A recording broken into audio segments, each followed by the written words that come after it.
How many of you are prepared for an incident like this?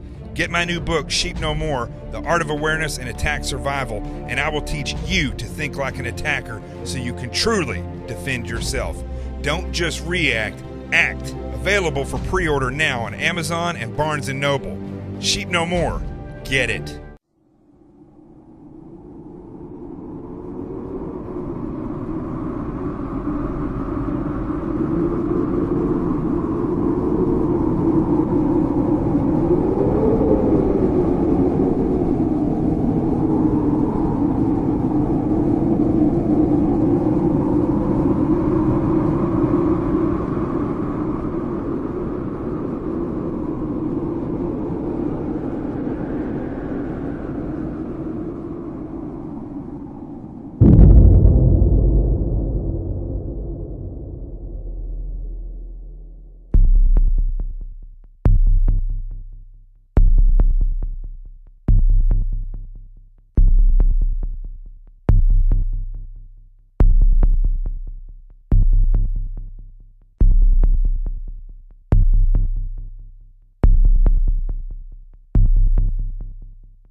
My name is Jonathan Gillum. And this is The Experts.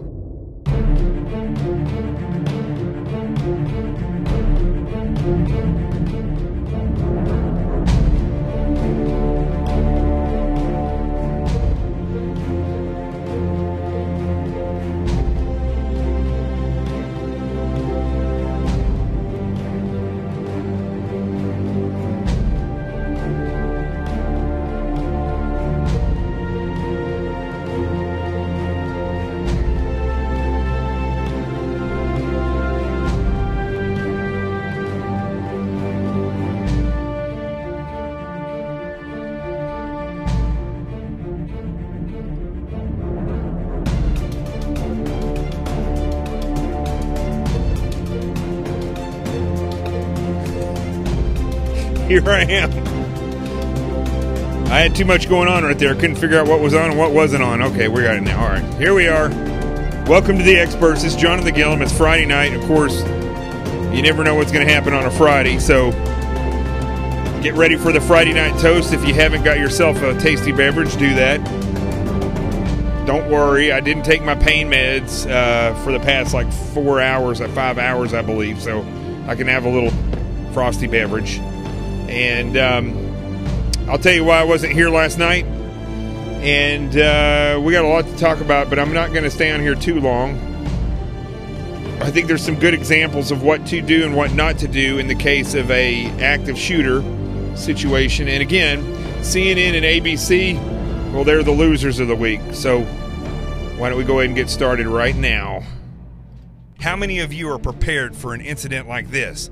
Get my new book, Sheep No More, The Art of Awareness and Attack Survival, and I will teach you to think like an attacker so you can truly defend yourself.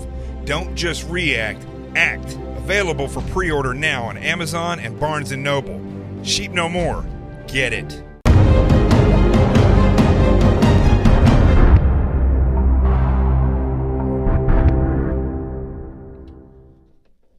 All right. Sorry I'm sunk down here so low, but I'm going to have my leg elevated. So it's good to be here. Last night was, I just was, to be honest with you, I was in too much pain to, even with pain meds and anti-inflammatories, I couldn't sit with my leg up I had to be laying down yesterday.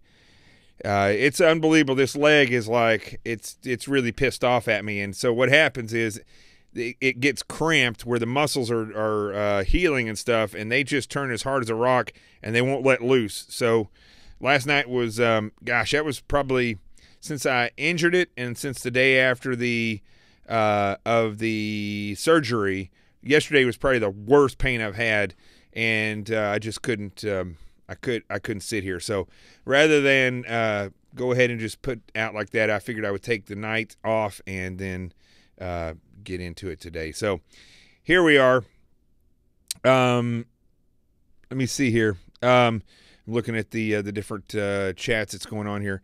Good news. It's the 8th. The book comes out on the 12th. That's going to be on Tuesday, and I'll be on Sean Hannity's radio show that day. The book sales in pre-order are doing pretty good. I mean, we've already had to up the amount of books printed, and as I warned everybody, I'm already starting to find out that we are printing so many books, and there's such a demand for these books that, unfortunately, if you didn't already pre-order it, you may or may not get it on the 12th. You may have to wait until the 20th to get it. I don't know yet. We'll see. We may have enough to cover the orders up into the 12th, but if people start ordering them next week, what's going to happen is we are going to, look at that. I think that was a fly. I couldn't tell what that was flying around in here. It's New York. You can never tell. Maybe it was a rat. I don't know. But if you ordered it after, if you order it next week, you may not get it until the 20th. I don't know yet. They're looking into it. But the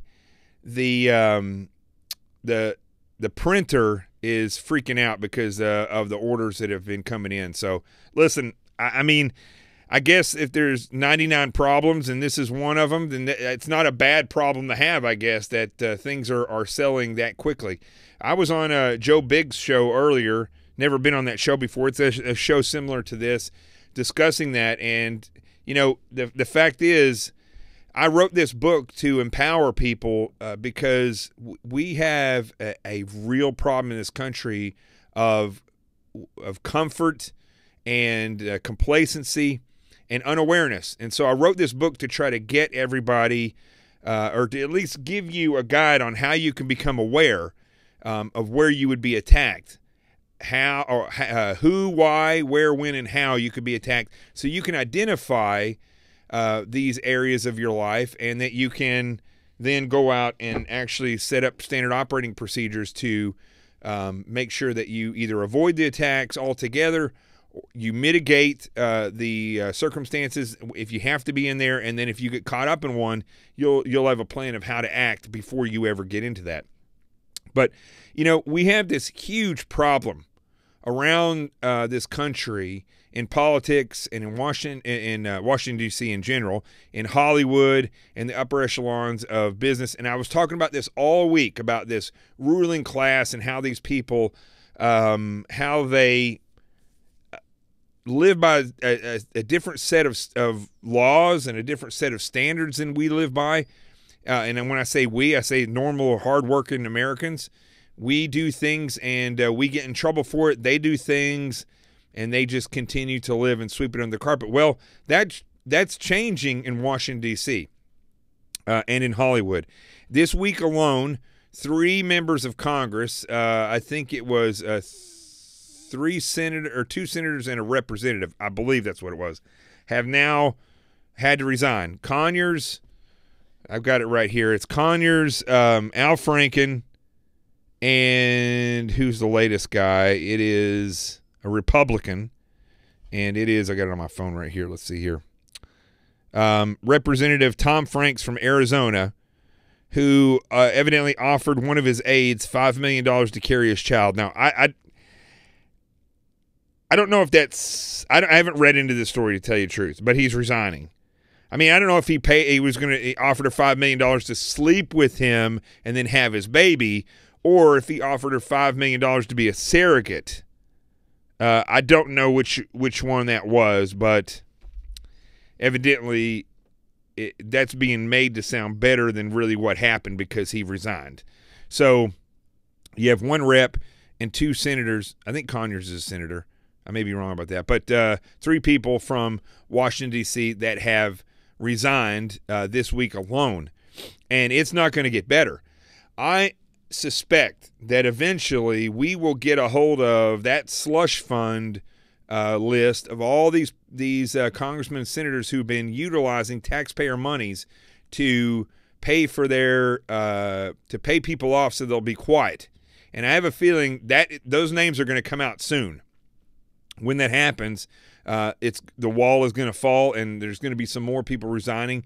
And I mean, quite frankly, I believe if they used our taxpayer monies to pay off people who had filed sexual assault or sexual harassment suits, I believe that they should be charged with fraudulent use of taxpayer money, or there's got to be a crime when it's no different than if they use taxpayer money to go and do, go stay and do lavish vacations or whatever, which is another thing.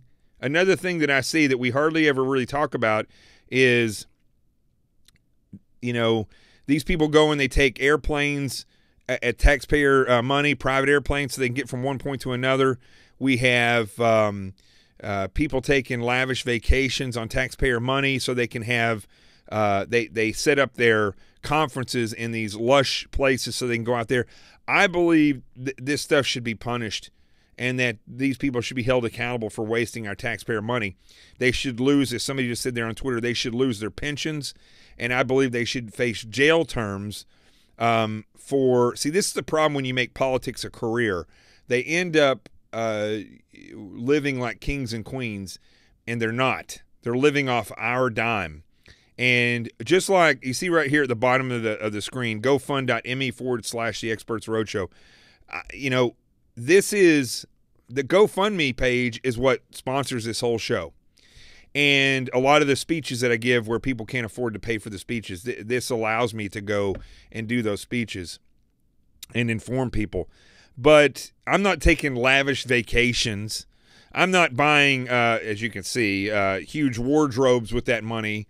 I'm not going out and like the truck, the Suburban, I get that Suburban tuned up so it'll continue to run and go. It would be the same as me convincing you all to give me money, and then I'm just living a lavish lifestyle off of you. Now, could that be criminally liable? No, not the way that the way it's set up with GoFundMe and these other ones. But with our taxpayer monies, I think it should be. And I think this slush fund, when they look at it and they see who's been using our money to pay off their to hush people up using our taxpayer money, well, I think those people should be charged with a crime, and I think that we should insist on that. And again, don't get wrapped up in the trolls. If the trolls show up here, it's Friday night.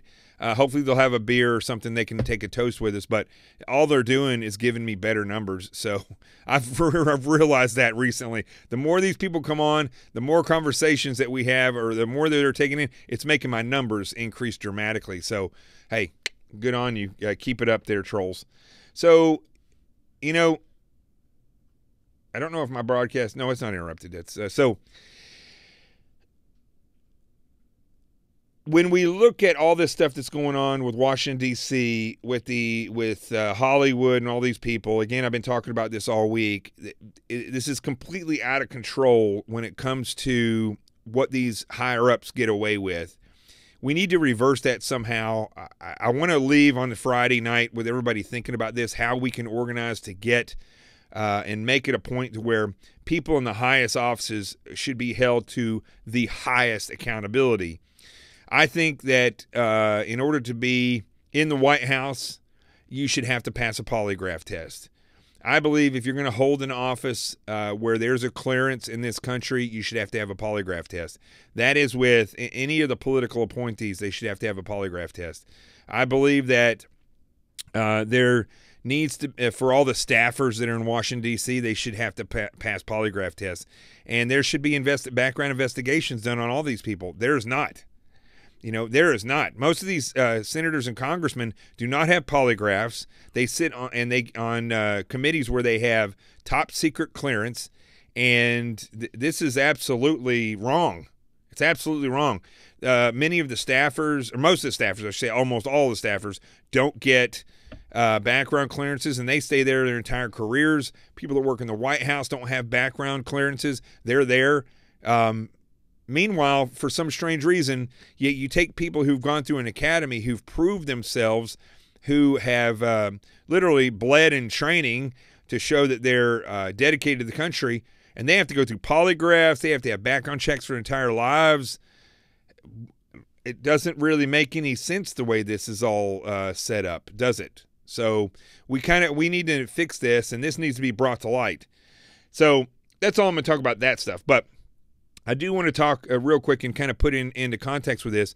CNN and ABC, I'm calling them the big losers of the week because they both have had absolutely completely made up stories. Not stories. Remember how I talked about that commercial, that stupid commercial that CNN had where they said, this is an apple, it's not a banana, blah, blah. They go back and forth. The reality is the fake news isn't whether or not it's an apple or banana. It's the fact of what kind of apple is it really. Is it a Red Delicious or is it a Fuji apple? What type of apple is it? See, that's where they twist the story and the narrative.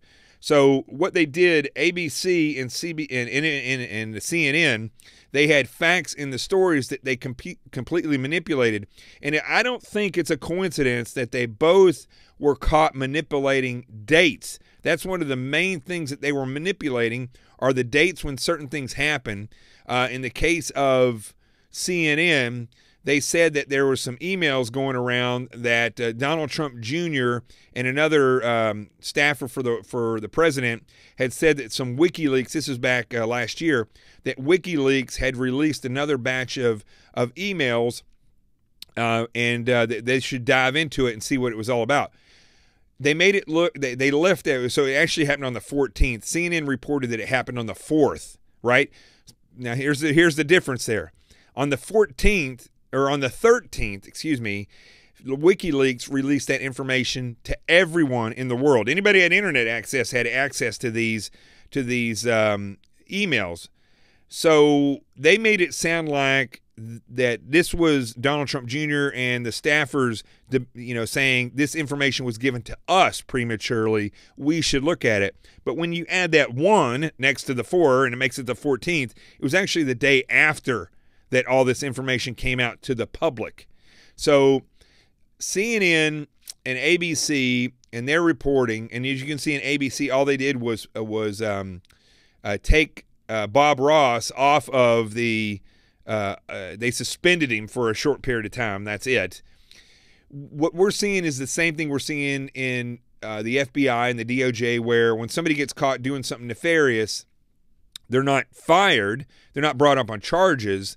They're pulled off the case and put somewhere else, given a lateral promotion, something like that. That's because, I think I explained that on this show, but I'm definitely going to say it again.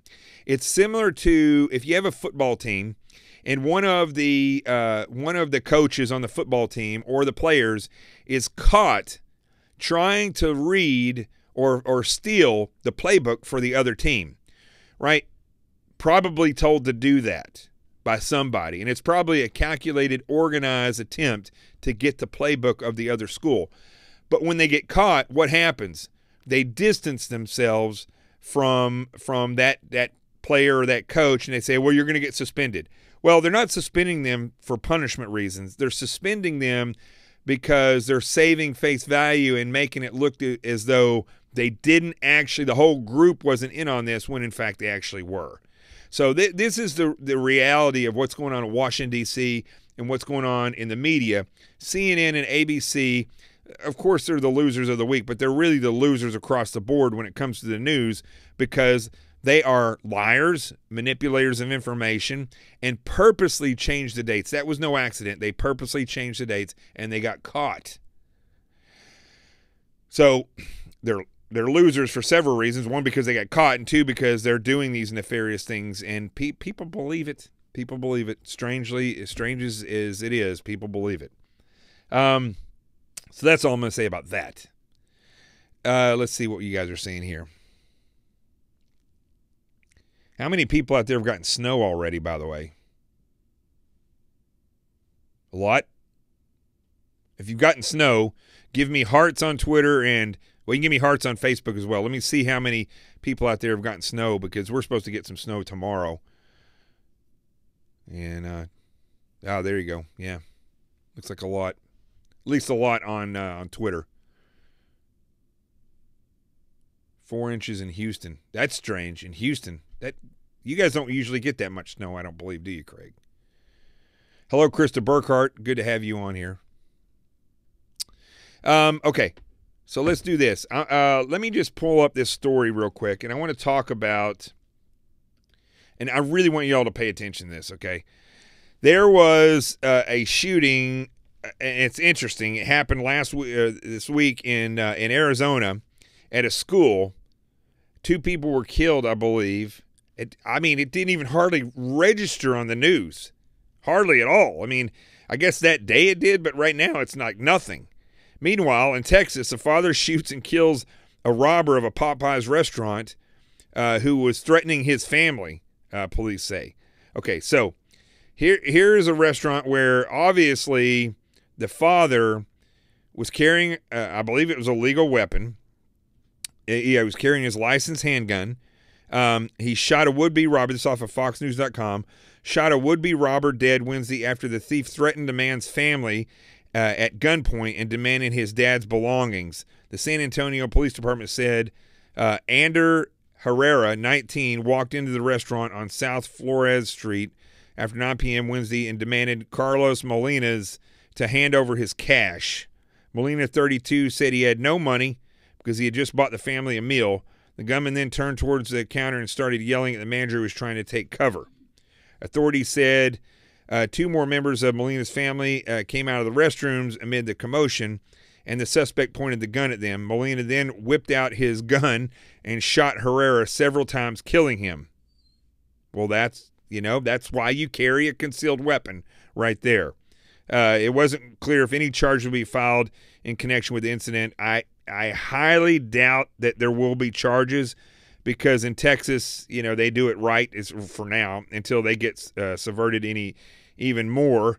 Right now, the way Texas does things, they do it right, and you can defend yourself and you can get a concealed weapons carry permit. So let's look at the other side of the spectrum. Again, I wrote this book so that people can identify, like this father had definitely done his homework on when it's justified to pull the weapon. He went out and made the effort to get the concealed weapons carry permit. He carried it, and he monitored the threat when it was happening. And when his family walked out of the restroom, that's when he acted. Okay, he could have acted in a justified manner, shooting this person from the point the guy walked in with the gun. But he chose to wait it out. And when his family walked out and the threat level went up even more, that's when he shot him and killed him. So, obviously, the father had done his homework, and my hat's off to him. He did it right. He protected his family. He did what he needed to do. I wrote this book, Sheep No More, The Art of Awareness, so you can identify these areas where you're potentially going to be caught up in an attack, how you can avoid those situations, how you can mitigate them, and how you can act instead of just react when it happens. Well, let's look at Another story on FoxNews.com, hero teacher saved 17 lives during Mexico school shooting. Now, I'm not degrading what this woman did at all. She got her kids in there. They put a couch up against the door, and she hid all her students. That is fantastic, okay? But that was 100% reactive. 100% reactive in what they did. And there was one other janitor that was there that also was going from room to room telling people to hide and secure themselves because there was an active shooter in the building. Also reactive, but the right choice in that particular time. But here's the heartburn that I have, okay? As I read through this story, and I'm going to read part of it here for you, I want you to look at this, and hold on one second. I want you to see exactly and think about what was the plan? Can you see a plan in this story as I read this to you at all? Is there a plan of how they had pre-thought things about how they could, mitigate the circumstances of a potential active shooter? And if they got caught up in one, how they're going to react? Did they plan to have somebody at the school who was armed? Did they just throw caution to the wind and hope that cops would get there? If you're a parent, or even if you're a teacher working in a school, is this what you want, this plan, which is no plan? Now listen to this as I read this. The shooting Thursday morning at Aztec High School in northern New Mexico could have been significantly worse than it had been, if not for the heroes who locked the school down. The police officer the police officers ran inside. Okay, so they're saying the police are heroes and teachers that locked this school down. Okay, great. Look, when you are under bad circumstances, people rise to the occasion. That's great. I don't think there was a need for it. I think they could have planned ahead of time and had an armed person at the school volunteer. There's plenty of veterans that would volunteer, off-duty cops that you could pay. Plenty of older men or women that have served in the military or retired cops that would probably volunteer to come out there and stay at certain periods of time when the potential is highest to have an active shooter. So there were two particular heroes, according to San Juan Sheriff. One is the custodian, Thomas Hill, who ran around the school yelling for people to lock down. The other was substitute teacher, Katie Potter. When Potter heard the shots being fired, she knew she had to hide the 17 students in her classroom. Okay, how'd she know that? She knew that because she's a smart woman and she had intuition. But I'm not reading anywhere in here that this was a written plan on what to do. She said she heard popping sounds down the hall, going pop, pop, pop. I looked in the hall, and the custodian, Hill, was in the hall and was saying, who are you? I could tell he was frantic, and I knew what was going on. So there was no plan, no official plan on how to act. I find this extremely mind-boggling after all the things that keep happening with people who are mentally have mental issues and people who are it's just happening more and more. We got to get ready for it. It doesn't matter what the liberals say and the leftists say, whether they want to get rid of all the guns. People are still going to get guns. And if it's not guns, they're going to use knives. And if you don't have a plan and you don't have an offensive plan, these people are going to stroll right in. They're going to kill people, which is what happened. There were two victims. One of them was in the bathroom, never came back. Potter told this is the substitute teacher. Potter told the kids to get in the classroom office. They got inside, pushed the sofa against the door, and laid on the floor. Then they waited. That was the plan. Do you see a problem with that? If I was a parent, I would be suing this school. You may not get anything out of it, but I would sue the school and in an effort to bring attention to the fact that there's no plans and how that is not a plan. All right. React, push a couch against the door and lay down. At what point are people going to realize that killers don't step over people that are laying on the ground and solely target people who are standing up? Okay, laying on the ground does nothing. In fact, what it does is makes you more of a target, because if you're laying down in fear, you're not even going to be able to fight. So I got a problem with this story where they're trying to make these people sound like they're heroes when, in fact, they're part of a system that is absolutely mind-bogglingly incompetent. And I think we should start holding these schools accountable for being sued for putting people's lives in danger. If you're going to run a school and the government's going to say that you have to go to school, then the government and the people who run these schools should be held accountable for the protection of the people and the kids and the children and the teachers and the custodians and all these people that have to come there. They should be held accountable for this. So, hold on.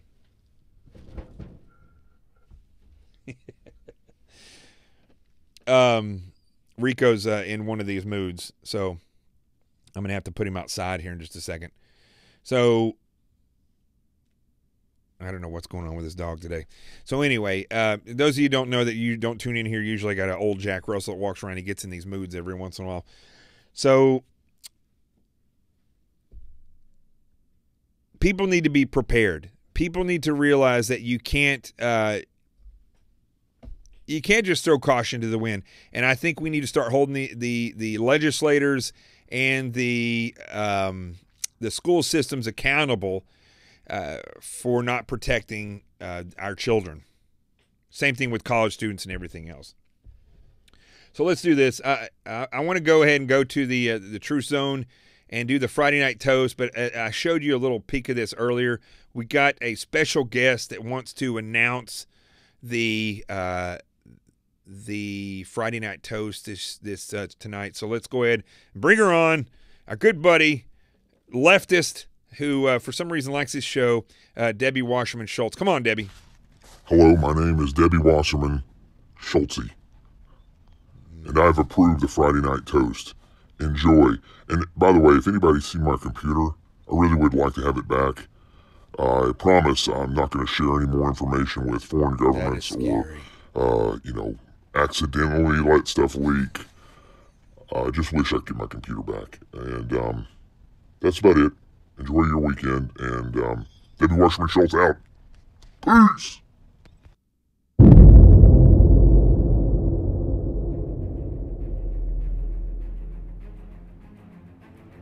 All right.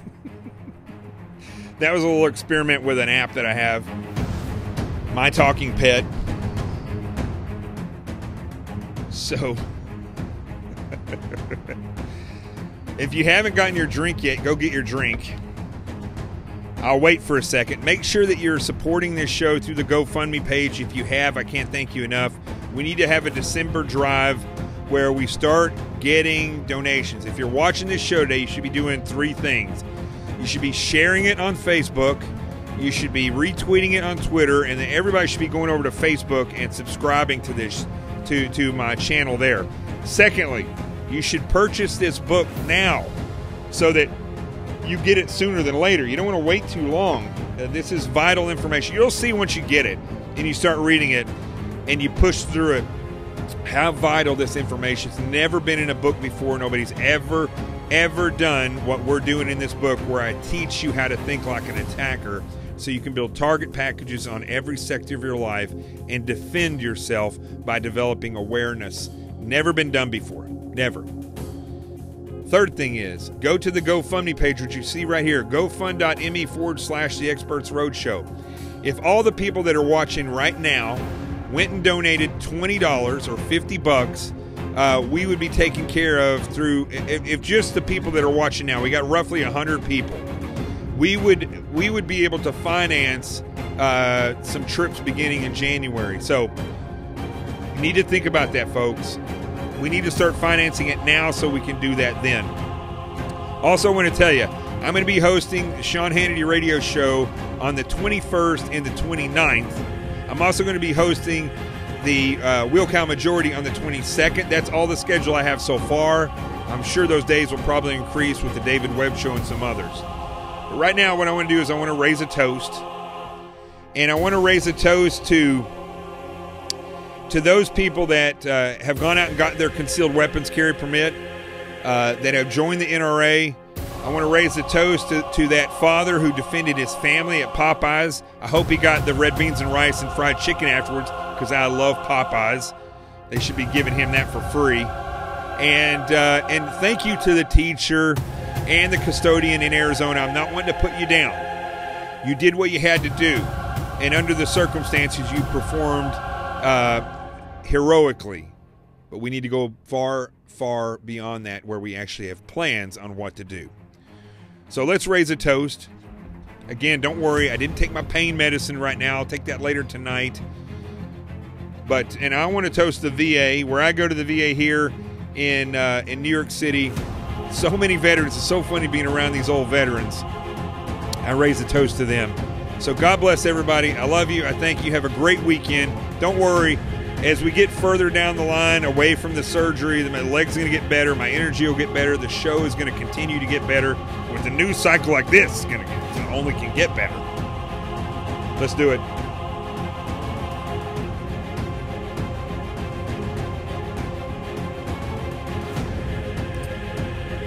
That's cold.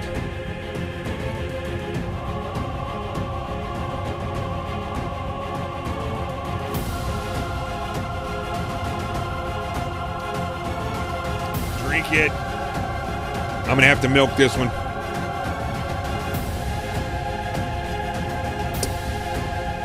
Don't worry, I'll get back to where I can drink it all at once. I'm Jonathan Gillum. My old mall walker dog over there, Rico's walking around.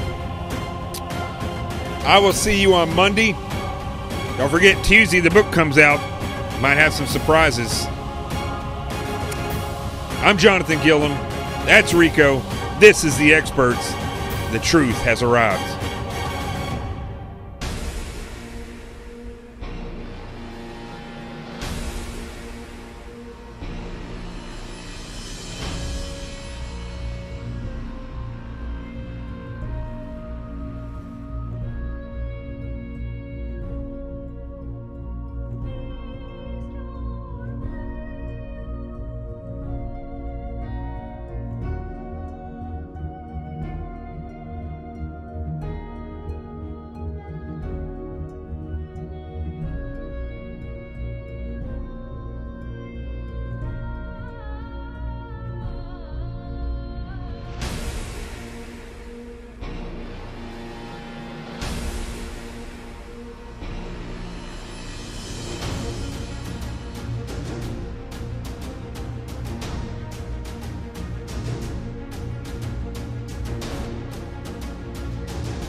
How many of you are prepared for an incident like this? Get my new book, Sheep No More, The Art of Awareness and Attack Survival, and I will teach you to think like an attacker so you can truly defend yourself. Don't just react, act. Available for pre-order now on Amazon and Barnes & Noble. Sheep No More. Get it.